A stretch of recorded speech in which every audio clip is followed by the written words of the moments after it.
ఇండియాలో బంగారం అంటే ఒక సంపద మాత్రమే కాదు, అది ఒక ఎమోషన్. పెళ్ళిళ్ళు, పండగలు, పిల్లల భవిష్యత్తు, తల్లిదండ్రుల ఆశ, ఇలా అన్నింటిలోనూ బంగారం ఒక ప్రధాన పాత్ర పోషిస్తుంది. కాలాలు మారుతున్నా బంగారం పట్ల భారతీయుల ప్రేమ మాత్రం ఏనాటికి తగ్గదని చెప్పాలి. 1947లో స్వాతంత్రం వచ్చినప్పుడు 10 గ్రాముల 24 క్యారెట్ల బంగారం ధర 88 రూపాయలు మాత్రమే ఉండేది.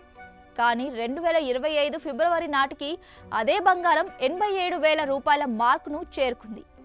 ఈ పెరుగుదల వెనుక అనేక ఆర్థిక, రాజకీయ పరిణామాలు కారణంగా ఉన్నాయి. 78 ఏళ్ల స్వాతంత్ర భారతంలో బంగారం ధరలు ఒక్కసారిగా భారీగా పెరిగిన సందర్భాలు చాలానే ఉన్నాయి. అందులో 1974 ప్రధానమైంది.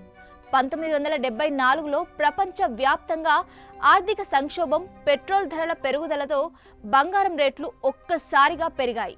1973లో 278 రూపాయలుగా ఉన్న బంగారం అప్పుడు 506 రూపాయలకు చేరుకుంది.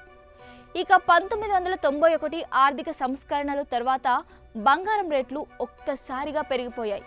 1991లో 3,466 రూపాయలుగా ఉన్న బంగారం ధరలు 1992 నాటికి 4,334 రూపాయలకు చేరాయి.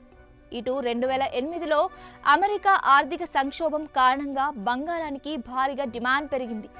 భారతీయులు కూడా ఆ సంవత్సరంలో బంగారాన్ని భద్రంగా పెట్టుబడిగా మార్చుకున్నారు.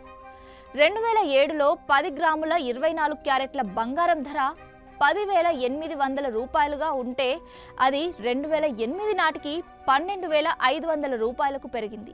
ఇక 2020లో కరోనా కారణంగా ప్రపంచ వ్యాప్తంగా ఆర్థిక వ్యవస్థలు కుదేలయ్యాయి. స్టాక్ మార్కెట్లు కుప్పకూలినా బంగారం విలువ మాత్రం పెరిగింది. భద్రత కోసం ప్రజలు బంగారం వైపుకే మొగ్గు చూపారు. 2019లో 10 గ్రాముల 24 క్యారెట్ల బంగారం ధర 35,220 రూపాయలు ఉండగా 2020 నాటికి ఏకంగా 48,651 రూపాయలకు పెరిగింది. ఇక ప్రస్తుతం ప్రపంచ ఆర్థిక పరిస్థితులు స్థిరంగా లేవు. ద్రవ్యోల్బణం, అంతర్జాతీయ యుద్ధాలు, పెరిగిన డాలర్ విలువ కారణంగా బంగారం ధరను కొత్త గరిష్ట స్థాయికి తీసుకెళ్లాయి. అటు త్వరలోనే 10 గ్రాముల 24 క్యారెట్ల బంగారం ధర 1,00,000 మార్కును కూడా టచ్ చేసేలా ఉంది.